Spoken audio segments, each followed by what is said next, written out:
안녕하십니까. 추워서 난리가 났습니다. 차가 시동이 안 걸려서 못 오는 사람도 있고요. 추워서 늦게 오시는 분들도 있는 것 같고. 여러분, 지난주에 못 뵀는데, 이제는 한 주만 안 뵈도 우리는, 굉장히 오래 안 뵌 것 같은 그런 사이가 되어버렸습니다.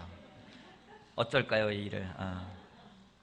아주 추운 날씨도 불구하고 예배에 참석하신 모든 분들 너무 감사하고, 우리 좀 서로 좀 따뜻하게 안아주고 좀 허그하고 서로 격려하면서 좀 시작했으면 좋겠습니다. 아직 인사 못 나누면 있으면은 좀 서로 옆 사람에게 앞뒤 사람에게 좀 따뜻하게 격려해 주시기 바랍니다.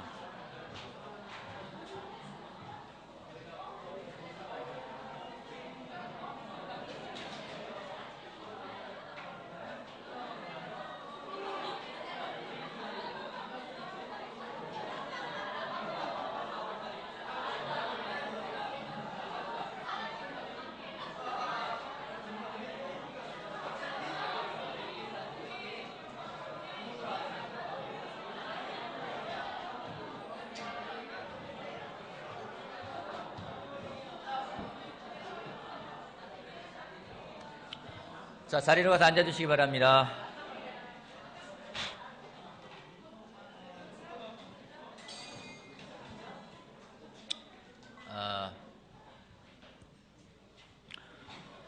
먼저는 좀 안타깝고 슬픈 소식을 좀 전하면서 시작을 하고 싶습니다.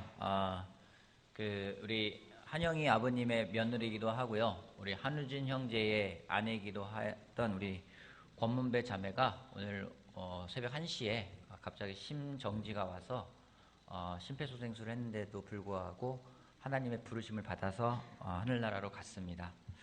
많이 좀 기도해 주시길 부탁드리고 싶습니다. 많은 사람들이 그녀의 병을 위해서 기도도 하고 그랬었는데, 오늘 새벽 1시에 심장이 좀 멈추는 일이 벌어져가지고 하나님이 부르셔가지고 가셨습니다. 지금 아이들이 4명이 있는데요. 막내 아이들은 쌍둥이에요. 어린 아이들이 있는데 지금 미국에 있는데 지금 아마 비행기 타고 오고 있을 것 같고, 오늘 새벽이기 때문에 내일 오전 10시에 입관 예배를 하고요, 모레 오전 7시에 발인 예배를 합니다. 병원은 삼성 서울병원에 가지고 저기 일원동에 있는 병원에 있습니다. 좀 가서 많이 위로해 주시기를 부탁드리고 싶고, 우리 한영희 아버님도 오늘 그래서 자리에 못 하셨는데 다음 주에 뵙거나 그러면 많이 좀 위로해 주시길 부탁드리고 싶습니다. 하나님의 영광을 먼저 경험하는 것은 굉장히 개인적으로는 부러운 일인데, 좀 이렇게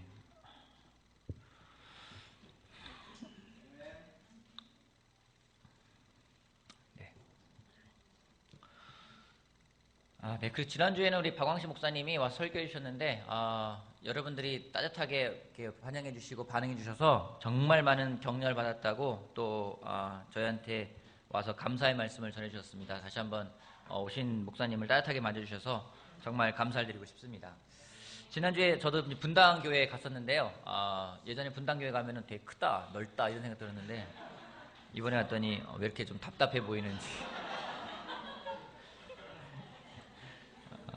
분당교사님 이런 말은 안 했습니다. 여기 와서 하는 얘기인데.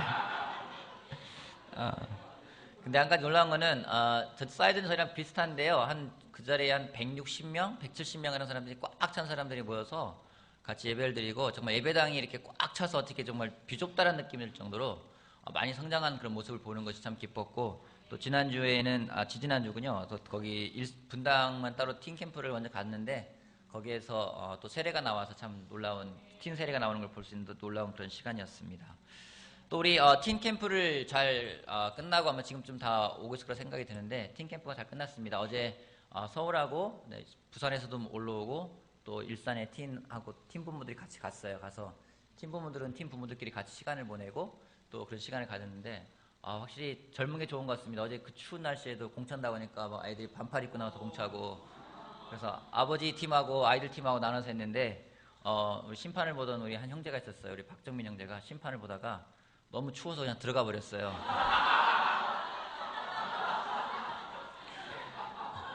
그러는 바람에 전반전이 그냥 한없이 길어진 거예요. 그래서 시간으로 뛰다가 아버지들이 체력이 고갈돼가지고 후반에 골을 먹는 바람에 2대 0으로 져가지고 아마 방마다 통닭을 다 돌린 걸로 알고 있습니다. 그래서 젊으니까 확실히 애들이 막 반팔 입고 다니고 그러는데 좋더라고요.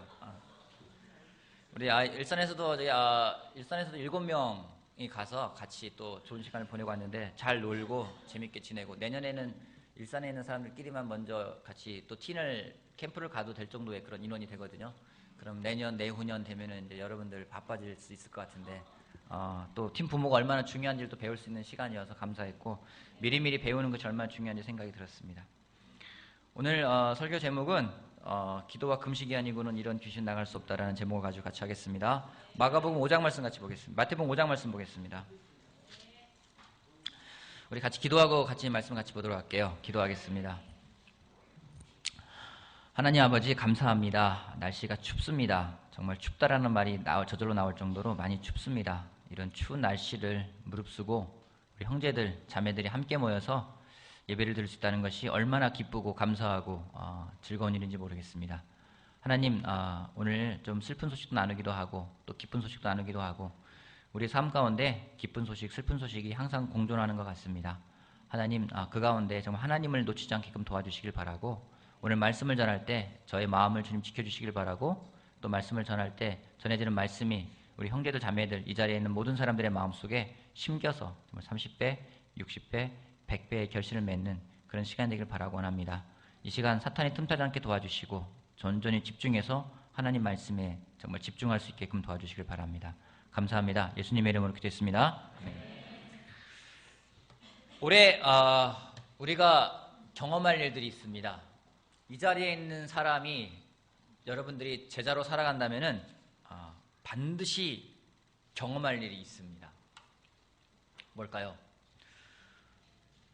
그랬더니 어저께 또 한 자매는 주일학교 들어서 잘못 들었는지 우리 모두 죽음을 경험하게 될 거라고요. 빨리 가고 싶은 마음이 있는지 모르겠지만 올해 우리가 경험할 일이 있습니다. 어떤 일을 경험할까요? 우리 모두가 다 경험할 겁니다. 이 자리에 있는 사람들이 다 한 명도 빠짐없이, 아마 제대로 살아간다면 다 한 명도 빠짐없이 경험할 겁니다. 뭘까요? 어떤 거요? 크게 얘기해 보세요. 금식? 금식. 우리 모두 금식을 경험할 겁니다. 아멘. 금식. 예. 또 우리 모두가 경험할 게 뭐가 있을까요? 네? 고난. 다 고난 경험할 것 같아요? 그래요? 대단합니다. 또 뭘 경험할까요? 우리 모두가? 성장. 아멘. 우리 모두 성장을 경험할 거. 또 모두가 경험할 게 뭘까요? 네? 세례. 아멘. 세례도 우리 모두가 경험할 겁니다. 근데 우리가 또 경험할 게 하나 있습니다. 뭔지요? 사탄의 공격입니다. 사탄의 공격. 아마 이 자리에서 제자로 살아가지 않고 나는 그냥 내 육신이 원하는 대로만 살아가겠다 하면은 사탄의 공격은 없을 거예요. 근데 우리가 제자로 살아간다면은 사탄의 공격은 반드시 경험하게 되어 있습니다. 마태복음 5장 말씀 보면은요, 5장 44절 말씀 볼게요. 43절부터 44절까지 같이 한번 읽어봅시다. 43절, 44절 말씀. 마태복음 5장 43절, 44절. 자, 시작. 내 이웃을 사랑하고 내 원수를 미워하라 하고 말한 것을 너희는 들었다. 그러나 나는 너희에게 말한다. 너희 원수를 사랑하고 너희를 박해하는 사람을 위하여 기도하여라. 예수님이 친히 말씀하십니다. 원수를 사랑하라. 그리고 너희를 핍박하는 사람, 너희를 박해하는 사람을 위해서 기도하라 라고 말씀하고 계십니다. 왜 이 말씀을 하셨을까요? 잘 안 하니까. 역시 이제 학습의 과가 나오겠습니다. 잘 안 하니까. 또 왜 이 말씀을 하셨을까요? 왜 원수를 사랑하라고 했을까요? 네? 원수가 있어서 점점 절 닮아가고 있어요. 자, 왜 원수를 사랑하라고 했을까요? 여러분, 원수를 사랑하라 이런 걸 막 벽에 써붙인 걸 본 적 있으십니까? 전 본 적 있어요. 막 기둥에다가 집에다가 원수를 사랑해라 써붙인 적을 본 적 있습니다. 그런데 써붙이라고 해놨을까요? 여러분, 원수가 생기면 어떻습니까? 괴롭고 힘들고 다들 경험했군요. 저는 원수가 아니라 저는 왼수가 돼본 적이 있습니다. 저희 어머님이 제 어릴 때 니그는 자식이나 너는 왼수 덩어리라고 얘기한 적이 있었어요. 원수가 생기면 괴롭습니다. 여러분, 원수가 생기면 여러분 원수를 어떻게 하십니까? 미워하고요. 또는요. 무시해버리고요. 또는요. 기도해 줍니까? 아멘. 원수가 생기면 우리는요, 그 사람을 좀 없어졌으면 좋겠어요. 원수라는 사람이 생각이 들면 그 사람을 피하게 됩니다. 또는 생각하고 싶지 않을 때가 많이 있습니다. 근데 이것을 계속하기가 쉽지가 않아요. 원수가 생길 때마다 피하고, 원수 생길 때마다 없애버리고, 원수 생길 때마다 말도 안 하고 무시하고 계속 그렇게 살아가면은요, 그것도 괴로운 게 그만큼 괴로운 것도 없어요. 근데 이 말씀을 보면은요, 왜 원수를 사랑해야 하는지 원수가 생긴다라는 거예요. 원수가 생긴다라는 겁니다. 그리고 우리를 핍박하는 사람이 생긴다라는 겁니다. 그때 어떻게 할지 원수는 사랑하고 핍박하는 사람들을 위해서 기도하라고 합니다. 아까 말했습니다. 올해 우리가 경험할 것들 많은 좋은 것들이 있어요. 근데 올해 우리의 앞날은 우리가 생각한 것대로 순탄하게 갈 것 같습니까? 그렇지 않을 것 같습니까? 어떨 것 같아요? 올해 여러분들의 삶은 순탄하게 갈 것 같습니까? 순탄치 않을 것 같습니까? 여러분들의 믿음대로 될 겁니다.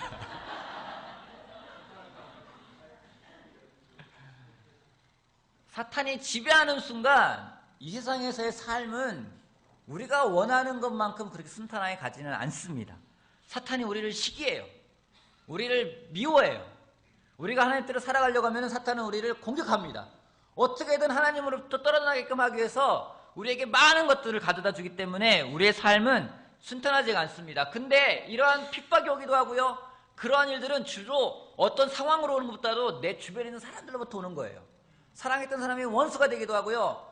좋아했던 사람이 핍박하는 사람이 되기도 하고요. 그렇기 때문에 예수님은 뭐라는지 원수를 사랑하고 핍박하는 사람들을 위해서 기도하라고 얘기하고 있습니다. 그걸 이겨낼 수 있는 방법이 기도라는 거예요. 우리 삶 가운데는 우리가 해결하지 못할 문제들이 앞으로 많이 있을 겁니다. 마가복음 9장 말씀 보겠습니다. 마가복음 9장. 예수님 시대의 제자들에게도 그런 일이 벌어졌습니다. 마가복음 9장 17절 말씀부터 보겠습니다. 마가복음 9장 17절 18절 말씀부터 16절부터 볼게요. 16절부터 예수께서 그들에게 물으셨다. 너희가 그들과 무슨 논쟁을 하고 있느냐? 무리 가운데 한 사람이 예수께 대답하였다. 선생님, 내 아들을 선생님께 데려왔습니다. 그 아이는 말을 못하게 하는 귀신이 들렸습니다. 어디서나 귀신이 아이를 사로잡으면 아이를 거꾸로 뜨립니다. 그러면 아이는 거품을 흘리며 이를 갈며 몸이 뻣뻣해집니다. 그래서 선생님의 제자들에게 그 귀신을 쫓아내달라고 했으나 그들은 쫓아내지 못했습니다. 여러분, 일이 꼬일 때는요, 논쟁만 있게 돼 있어요. 서로 누가 옳으니 그러니 싸우게 돼 있습니다. 어떤 사람이 귀신 들린 아이를 예수님의 제자들에게 데리고 왔습니다. 제자들이 귀신을 쫓아내지 못했어요. 그 아이를 고치지 못했습니다. 그러게 논쟁이 벌어졌습니다. 제자들에게 이 아이는 감당하지 못할 문제를 가지고 온 아이였어요. 2016년도도 마찬가지일 겁니다. 우리가 감당하지 못할, 정말 감당하기 힘들 정도의 일들도 분명히 있을 거라 생각을 합니다. 그런 일들을 맞추다는 것은 쉽지가 않습니다. 그럴 때 우리는 어떻게 반응할까요? 예수님 말씀하십니다. 28절 말씀부터. 예수께서 집 안으로 들어가시니 제자들이 따로 그에게 물어보았다. 왜 우리는 귀신을 쫓아내지 못했습니까? 예수께서 그들에게 대답하셨다. 이런 부류는 기도로 쫓아내지 않고는 어떤 수도로 쫓아낼 수가 없다. 다른 사본에는 기도와 금식이라고 나와 있습니다. 감당하지 못할 일이 왔을 때 우리가 어떻게 될지 예수님은 말씀해 주고 계십니다. 기도하라고 이야기하고 있습니다. 금식하라고 이야기하고 있습니다. 우리가 하루를 시작하면서 그런 게 있어요. 아, 이거 내가 할 수 있을 것 같아. 내가 할 수 있을 것 같은 느낌일 때가 있어요. 이거는 반드시 된다라는 어떤 그런 믿음보다도 어떤 좋은 느낌으로 갈 때가 있어요. 그런 느낌 속에 살아갈 때가 있습니다. 때로는요, 목표를 정합니다. 아, 요건 내가 할 수 있을 것 같아. 그러면 그 목표를 가지고 그냥 갈 때가 있어요. 근데 성경은 뭐라는지, 말씀 뭐라는지, 그냥 그런 느낌이나 그런 감정으로 살 게 아니라 그런 목표가 있다 하더라도 그 목표를 예수님에게 가지고 가는 것을 우리가 훈련해야 된다고 이야기를 하고 있는 겁니다. 원수가 생기면 기도하고, 감당하지 못할 일이 생기면 기도와 금식을 하라고 이야기를 하고 있습니다. 예수님은 그랬던 분이셨습니다. 예수님은 분명 능력이 있지만은 그분이 능력이 있어서가 아니라 그분이 능력이 있는 분일 수 있었던 이유는 그분에게 있는 모든 것들을 하나님께 맡기는 걸 볼 수가 있어요. 하나님이 함께하지 않으면 내가 아무런 일도 할 수 없다라고 그분이 고백했습니다. 예수님은 계속해서 자신의 모든 것들을 하나님께 계속 가지고 가고 하나님께 계속 맡기고 하나님의 능력으로 그가 변하는 것을 우리는 경험하게 됩니다. 예수님은 절대로 자신의 능력으로 한 분이 아니셨습니다. 하나님의 능력으로 그분이 하셨던 것을 우리가 기억하고 우리 또한 정말 예수님에게 다가가고 기도로서 우리의 모든 것들을 맡기고 나아가는 삶을 살아가는 것이 필요합니다. 마태복음 14장 말씀 같이 보도록 할게요. 예수님이 또 하나 보여주는 대목이 있는데요. 마태복음 14장.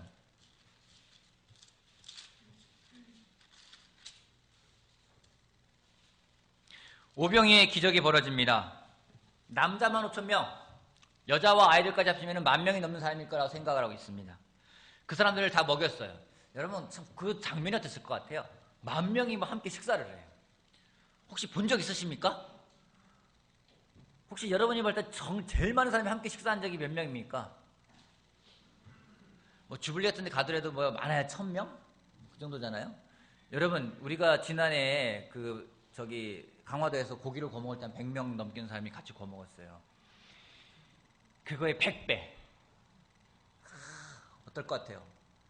10,000명 되는 사람들이 막 아이고 어른이고 할 것 없이 막 가족마다 다 모여가지고 식사를 한꺼번에 또 막 벌판에 한꺼번에 다 하는 거예요. 놀라운 일 아니겠습니까?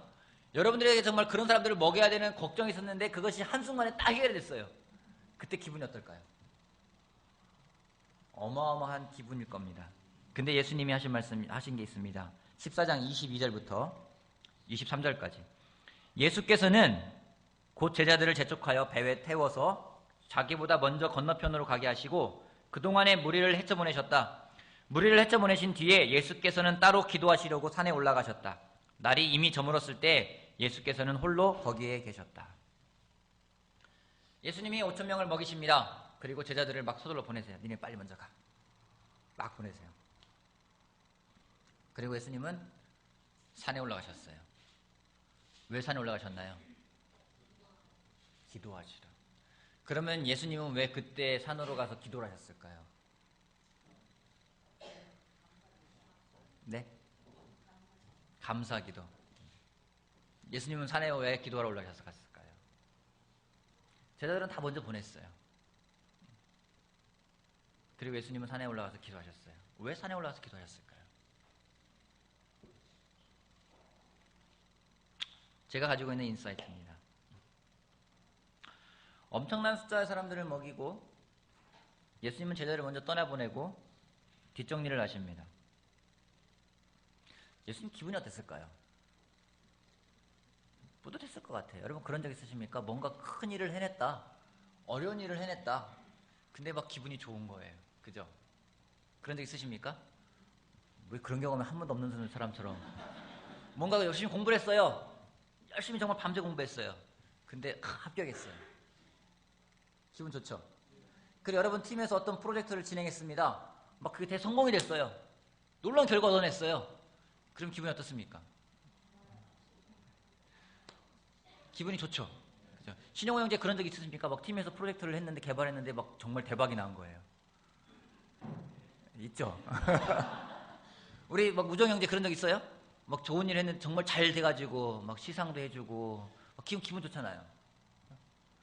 예수님 다 기분 좋았을 것 같아요. 하나님이 기도 응답해 주셨잖아요. 5,000명이나 넘는 사람들을 먹였잖아요. 그리고 기도하러 가셨어요. 근데 예수님은. 왜냐하면 그때 사탄이 가장 공격하기 쉬운 시간입니다.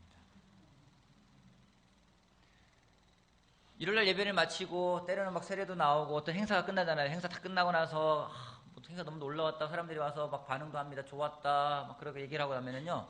왠지 막 다 이룬 것 같아요. 그러면 마음에서부터 그런 마음 있잖아요. 그래 오늘은 하루 좀 내가 풀어지고 싶다. 근데요. 그때 죄를 져요. 형제들도 같이 이야기하다 보면은요. 어떤 자유행에 대한 유혹을 받습니다. 때로는 죄를 짓습니다. 언제나 물어보면 다 그럴 때예요.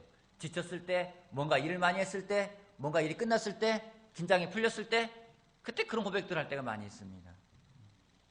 큰 일을 하고 난 다음에는 몸이 지칩니다. 그때 유혹이 많아요. 예수님 너무 지쳤을 것 같아요. 많은 사람들에게 설교 말씀도 해야 되죠. 먹여야 되죠. 다 뒷정리해야 되죠.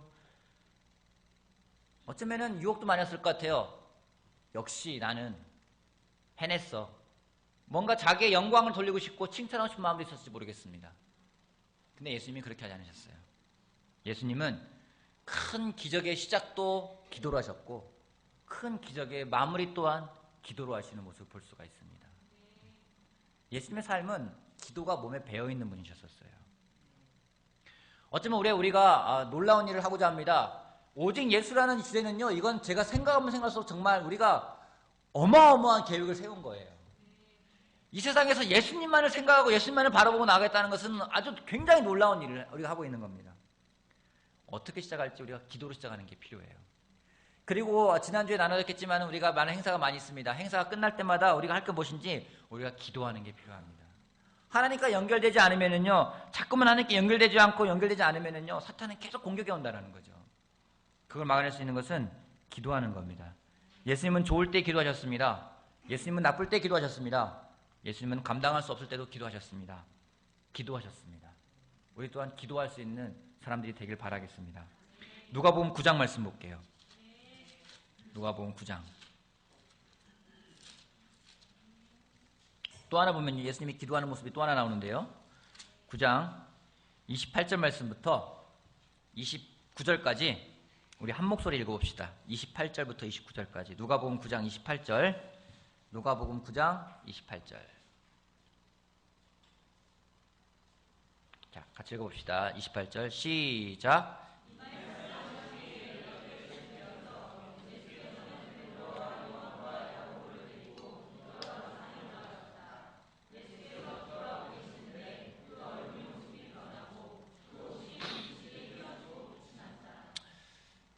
여러분, 이 방에서, 이 공간에서 우리 가운데 참 저 사람 얼굴이 참 되게 빛난다 하는 사람이 누가 있나요?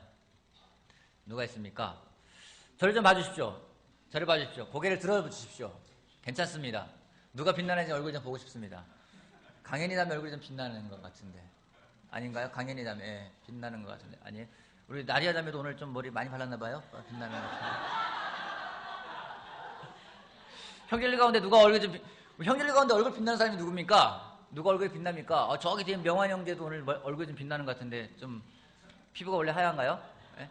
우리 신용호 형제도 좀 얼굴이 빛나는 것 같아요. 좋은 거 쓰나 봐요. 얼굴이 빛나는 사람이 있습니다. 그죠? 우리 가운데 누가 빛나나요? 얼굴이 빛나는 사람. 우리 현경이도 빛이 나네. 그러니까. 자, 빛나는 사람도 있습니다. 또 누가 빛나나요? 여러분 빛나는 사람 본 적 있습니까? 얼굴이? 어떤 사람이 빛나요?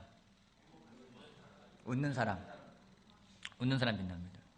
예수님이 그랬어요. 산에 올라갔는데 예수님의 얼굴이 빛이 나고요. 그 옷이 휘어져 가지고 빛이 났다고 이야기하고 있어요. 왜 빛난지 아십니까?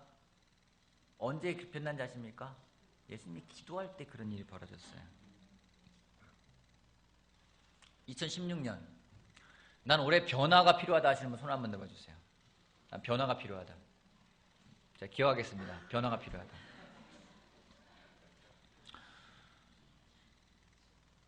예수님이 기도할 때 예수님이 얼굴이 빛이 나고요.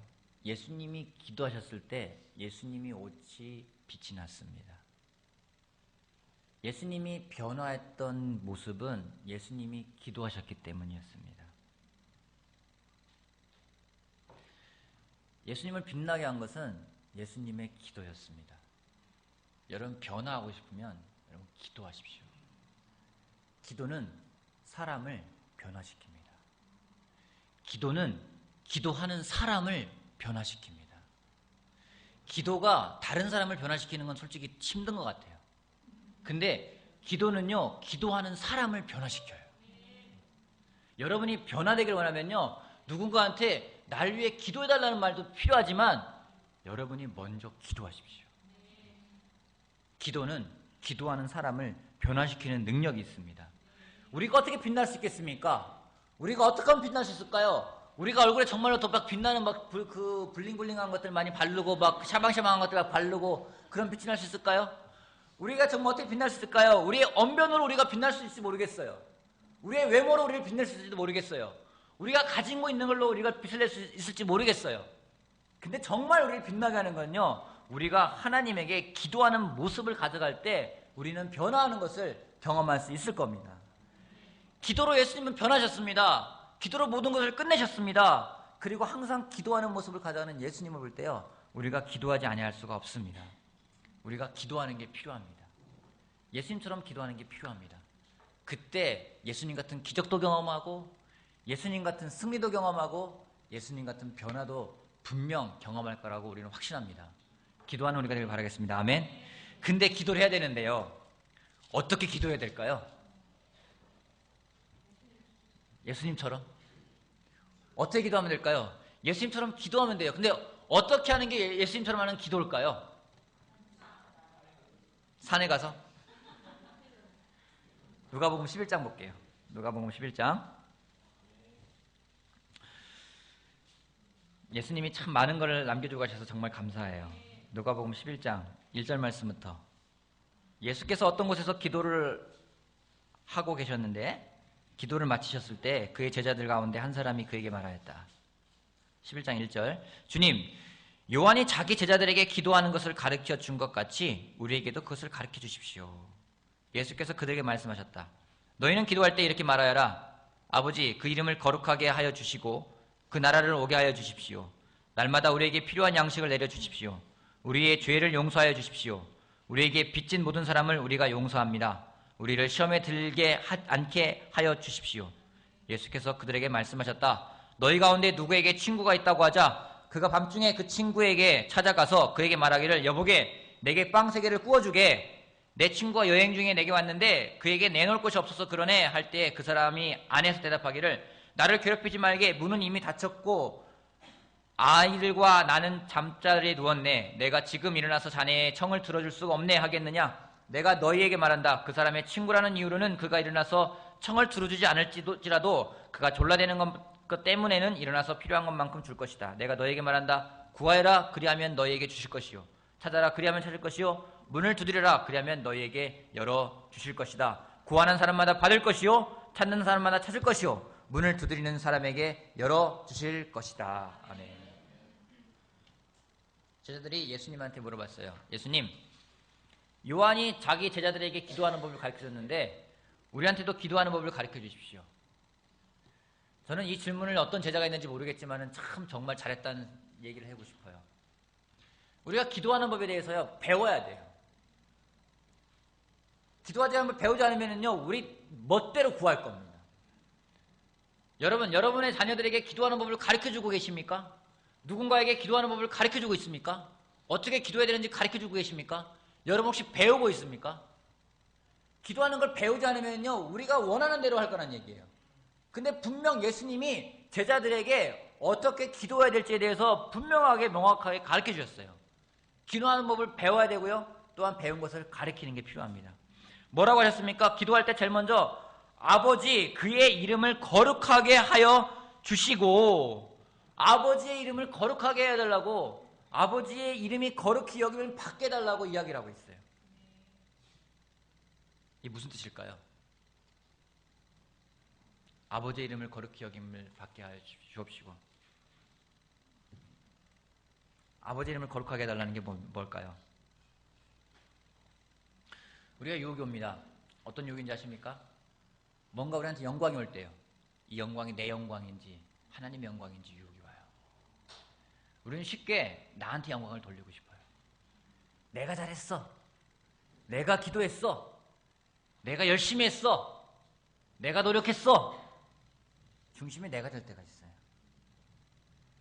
정말 어떤 일을 하는데 그게 하나님을 드러내기 위한 건지 나를 드러내기 위한 건지 유혹을 받습니다. 저 또한 마찬가지예요. 설교를 하면서도 준비하면서도 이게 나를 드러내는 건지 하나님을 드러내는 건지 계속 생각하지 않으면요, 쉽게 나를 드러내게끔 만들어요. 내가 얼마나 능력이 있는지, 내가 얼마나 잘하는지 그걸 드러내고 싶은 게 우리들의 마음이에요. 우리 삶은 다 그런 거 아니겠습니까? 회사에서 일할 때도 여러분을 드러내고 싶은 거 아니겠습니까? 여러분 직장에 출근하면서 오늘 내가 하나님을 드러낼 거야, 그런 말씀 각오를 하십니까? 아니면 오늘 내가 나를 드러내겠어, 그런 마음으로 가실 때가 있습니까? 우리 대부분은요, 나를 드러내려고 할 때가 많이 있어요. 내가 어떤 사람인지, 내가 얼마나 능력이 있는지, 나를 어떤 사람인지 돈으로 드러내고요, 능력으로 드러내고요, 나를 드러내갈 때가 있습니다. 이 말씀 뭔지 아버지의 이름이 거룩히 여김을 받으시고 아버지의 이름을 거룩하게 하여 주시고 무엇인지 분명하게 우리가 하는 일의 동기가 무엇인지 목적이 무엇인지를 잃어버리면 안 된다는 거예요. 그거를 기도해야 된다는 겁니다. 하나님, 내가 하고 있는 일의 영광이 과연 누구를 위한 겁니까? 나를 위한 겁니까? 하나님을 위한 겁니까? 하나님, 내가 기억할 수 있게 도와주십시오. 아버지의 이름이 영광되길 바랍니다. 그걸 잊지 않아야 된다는 겁니다. 우리의 동기요. 우리는 하나님이 거룩하다고 하십니다. 또한 하나님은요, 우리를 거룩하게 살라고 부르셨습니다. 우리가 착각할 때가 있어요. 왠지 하나님은 우리를 행복하게 살라고 부르셨다고 생각할 때가 있어요. 아니에요. 하나님은요, 우리를 거룩하게 살라고 말씀하셨어요. 행복이란 것은 우리가 거룩한 삶을 살아갈 때 따라오는 열매이지 행복이 우리 삶의 목적은 아니라는 겁니다. 성경은 어디에서도 우리한테 행복하라는 말을 나오지 않았습니다. 대신에 하늘에 계신 하나님이 거룩한 것처럼 너희 또한 거룩하라고 이야기를 하고 있어요. 우리가 거룩하다는 것은 하나님의 영광을 나타내는 삶을 살아가는 겁니다. 그때에 하나님이 주시는 많은 선물들을 대신해서 열매들을 경험하면서 우리가 기뻐할 수 있을 거예요. 거룩이라는 것은 하나님의 성품입니다. 성령의 열매는 하나님의 성품을 드러나게 하는 열매들입니다. 기도할 때 내 욕심을 채우는 것이 아니라 하나님의 영광을 위한 것이어야 합니다. 그때 그 기도는 정말 올바른 기도가 될 수 있다고 성경은 이야기하고 있는 것입니다. 그 다음에 나오는 게 그 나라를 오게 하여 주시고 하나님의 나라가 속히 오게 해달라고 이야기를 하고 있어요. 이 얘기 뭔지요? 우리가 과연 무엇을 원하는지 다시 한번 생각해 봐야 된다는 겁니다. 이 땅에 살지만 하늘나라를 소망하고 있는지, 하늘나라가 오는 걸 원하고 있는지. 그 얘기는요, 하늘나라를 원하면은요, 우리는 하늘을 기억할 거예요. 대신에 또한 하늘나라를 기억하면서 기억할 수 있는 게 똑같은 게 있어요. 지옥도 우리가 기억해야 돼요. 우리가 천국은 기억하는데요, 지옥은 기억 못할 때가 있습니다. 그렇기 때문에 지옥에 대해서 그냥 간과할 때가 많이 있어요. 우리가 하늘나라가 속히 오겠다는 것은요, 내가 하늘나라에 들어가는 걸 말하는 거예요. 그러려면 내 마음을 계속해서 생각하고 지키는 것이 무엇보다 중요합니다. 여러분, 모임에 나온다고 하늘나라 들어갈 수 없습니다. 매일매일 콰이트함 한다고 하늘나라 들어갈 수 없어요. 그냥 그런 행동으로서는 하나님 나라에 들어갈 수 있는 것들이 아닙니다. 어떤 모임에 모인다고 하늘나라에 들어가는 게 아니에요. 내 마음을 정말 지키지 못한다면 내가 하늘나라에 갈 수가 없다라는 거예요. 그 마음을 지키기 위해서 계속 기도해야 됩니다. 내가 하늘나라를 소망하는 것에 대한 기도를 해야 됩니다. 아까 고문매담에 이야기를 했습니다. 아침에 연락받고서 굉장히 깜짝 놀랐어요. 많은 생각이 들었어요. 근데 한 가지 부러웠던 게 있어요. 제가 가고 싶은 곳에 먼저 가 있는 게 부러웠어요. 하나님의 영광을 본다는 것은 기쁜 일입니다. 그거는 영광스러운 일입니다. 그거를 먼저 경험한 건 부러웠어요. 여러분, 하늘나라에 대한 소망이 있으십니까? 그만큼 지옥에 대한 두려움도 있으십니까? 우리가 기억해야 돼요. 예수님이 그걸 기억하기 위한 기도를 가르쳐 주셨습니다. 그러면서 이야기하십니다. 그 다음에 나오는 것들이 날마다 우리에게 필요한 양식을 내려주십시오. 우리에게 필요한 것들을 구해야 됩니다. 격려도 구해야 되고요, 힘도 구해야 됩니다. 때로는 뚫고 나갈 수 있는 그런 능력도 우리가 구해야 됩니다. 필요한 양식들이 있습니다. 육의 양식도 있고요, 내 영의 양식도 있습니다. 내 삶의 양식도 있고요, 내 관계의 양식도 있습니다. 그런 것들을 구하는 것이 필요합니다.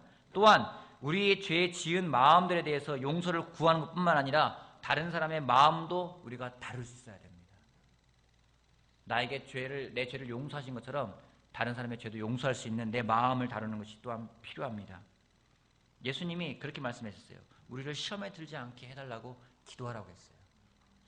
여러분, 예수님이 우리한테 기도를 가르쳐 주셨어요. 이 기도를 우리가 정말 묵상하고 이 기도대로 하는 게 굉장히 중요합니다. 그 다음에 나오는 내용은 그런 내용들이에요. 밤중에 왔는데 우리가 그러잖아요. 구하라 그러면 받을 것이요, 찾을 것이요, 찾으라 그러면 찾을 것이요, 구하라면 받을 것이요, 문을 두드리면 열릴 거라고 이야기를 하고 있어요.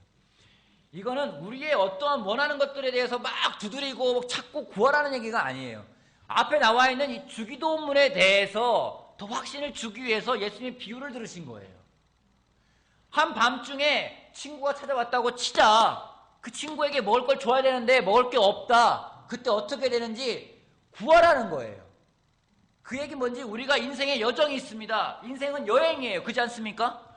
이 세상 우리가 영원히 사는 게 아니라 살다가 우리 고향으로 돌아갈 거예요. 그 얘기 뭔지 이 세상의 삶은 여행이라는 겁니다. 여행 중에 우리한테 많은 친구들이 와요. 와서 많은 걸 요구합니다. 근데 줄 게 없어요.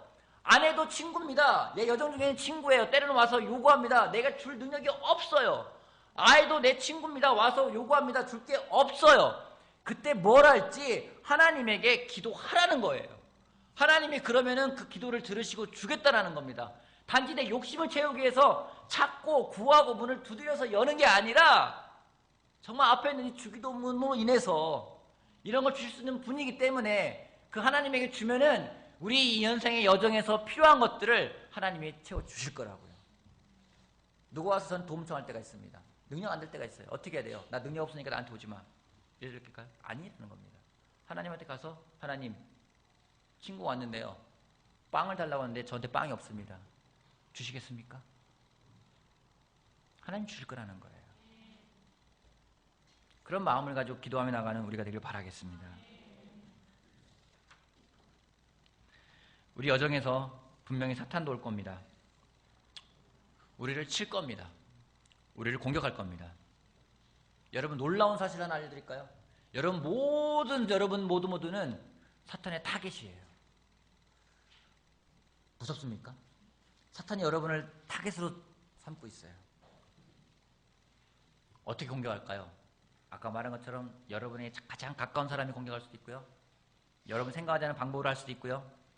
하지만 여러분 놀라지 마십시오. 사탄은요, 자기가 해야 할 일에 대해서 명확한 목적을 가지고 꾸준하게 하는 그런 존재예요.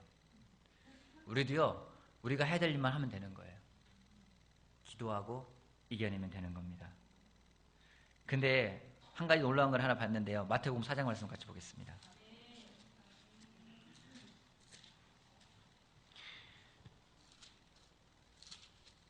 저는 정말 성경을 읽으면서 참 한편으로는 이해가 안 됐던 부분이 이 말씀이었는데 이번에 좀 새로운 깨달음을 하나 얻게 됐습니다. 마태복음 4장 말씀 보면은요. 4장 1절, 2절 말씀 한번 읽어볼게요. 마태복음 4장 1절, 2절 말씀 한번 읽어봅시다. 마태복음 4장 1절, 2절까지 같이 읽어봅시다. 시작.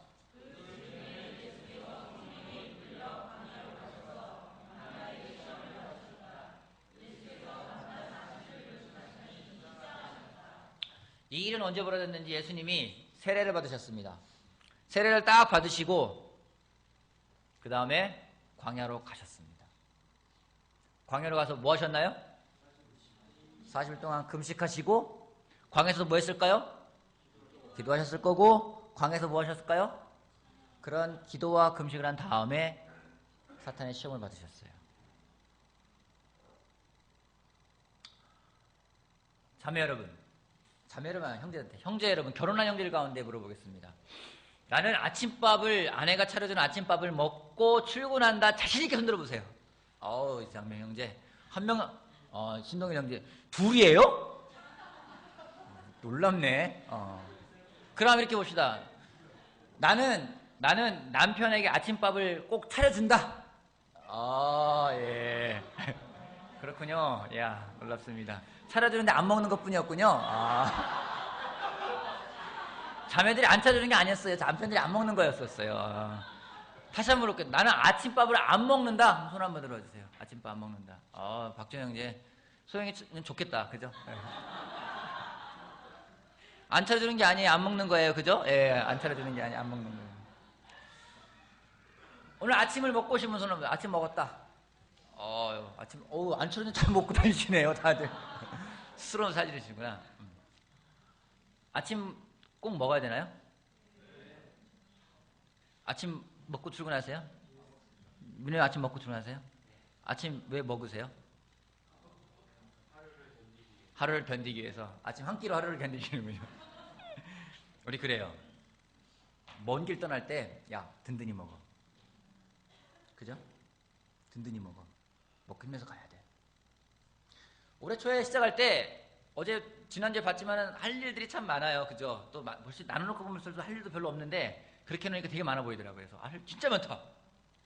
그래서 정신 바짝 차려야 되겠다. 그래서 막 의욕을 불태웁니다. 막 기도도 하고 주님께서 주시는 힘으로 막 하면서 그래 올해는 정말 힘을 내서 열심히 해야 돼. 그렇게 했거든요. 생각해보니까 우리나라는 그런 문화가 있어요. 아침밥을 든든히 먹어야지 힘을 내서 일할 수가 있어. 근데 중요한 일 할 때도 항상 그럽니다. 야, 밥 먹고 힘내서 해야 된다. 일단 먹고 하자. 그럴 때가 있어요. 예수님이요, 반대로 하셨어요. 세례받고 앞으로 놀라운 일을 해야 되는데 제일 먼저 하신 게 뭐냐면요, 기도하고 금식하셨어요. 왜 금식하셨을까요? 왜 금식하셨을까요? 금식을 왜 하는 건가요? 밥 안 먹으면 어떻습니까? 힘들죠. 예수님은요, 시작할 때 기도와 금식을 하셨어요. 금식했다는 이유는 뭔지, 내 힘을 빼겠다라는 거예요. 연초에 막 의욕이 넘칩니다. 막 해가지고 막 해보자 힘을 낼 때가 있어요. 근데 예수님이 하신 건요, 먼저 놀라운 일을 하시기 전에 그분이 하신 게 뭔지 먼저 본인의 힘을 빼는 거예요. 내가 힘이 들어가면요, 하나님이 일을 할 수가 없어요. 능력이 없어서가 아니라 하나님이 나를 사랑하시기 때문에 내가 뭔가 하려고 막 노력만 하면요, 하나님이 일을 하시지 않아요. 중요한 건 힘을 빼는 겁니다. 금식이라는 건 힘을 빼는 겁니다. 지난해 한번 그 서울교회 설교를 하는 데 있는데, 그 전날 배탈이 나가지고 밤새도록 화장실 왔다 갔다 하느라고 막 다리에 정말 힘이 쭉 빠질 정도로, 그러고서는 일요일날 서울교회 갔어요. 서울교회 가서는 목사님들하고 미팅하는데, 제가 정대 목사님한테 밤새 배탈 나가지고 왔다 갔다 했더니 몸에 힘이 하나도 없냐니까, 정대 목사님이 주님께서 너한테 힘 빼라 하시는구나.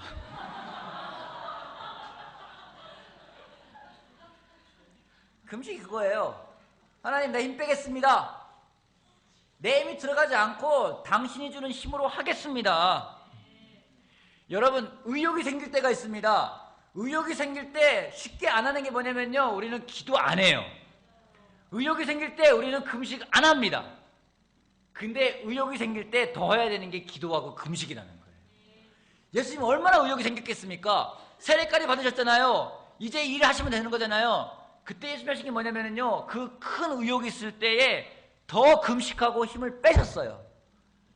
예수님 40일 동안 금식하는 게 처음 나오는 거예요. 처음이자 마지막이에요. 힘을 빼고 시작하셨습니다. 2016년도 아직 연초입니다. 아직 힘이 남아있어요. 아직도 의욕이 있어요. 오늘 타임캡슐 쓰면서 이것도 해야지, 이것도 하고 싶다, 저것도 하고 싶다, 많은 걸 쓸 수 있을 거예요. 근데 그보다 먼저 할 게 뭔지, 우리가 기도하고 금식하면서 우리를 완전히 하나님께 맡기고 내 힘을 빼는 거, 힘 빼는 작업을 할 수 있는 우리가 되길 바라겠습니다.